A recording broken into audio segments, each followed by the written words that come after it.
सड़क दुर्घटन मृत्युवरण करथिबा मृतकों परिवार को सहाय है ओडिशा मो परिवार। गतकाली भुवनेश्वर सहर मचिसाही अंचल में रहुथिबा 53 वर्षीय बासिंदा बंगरमांकर सड़क दुर्घटन मृत्यु हो जाइथिला। स्थानीय लोक माने तांको कैपिटल हॉस्पिटल रे एडमिट कराइथिले। सुशांत साहू नामक जन व्यक्ति बिजु जनता दलर युग्म संपादक श्री रुद्रनारायण सामंतराय को जोगाजोग करी साहाय्य पई अनुरोध करथिले। सूचना पाई यथाशीघ्र श्री सामंतराय हॉस्पिटल रे पहुंचीथिले एवं मृतदेहर पोस्टमार्टम प्रक्रिया को त्वरान्वित कराइबा सह ओडिशा शव परिवहन जान शेष साथी माध्यम रे शव को तांको जन्मस्थान को पठाइथिले एवं परे सत्यनगर श्मशान रे शेषकृत्य संपन्न करा जायथिला।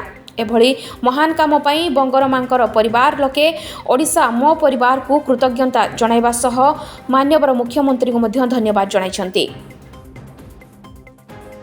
भुवनेश्वर सरस कुमार राउतराय को रिपोर्ट, राजधानी न्यूज।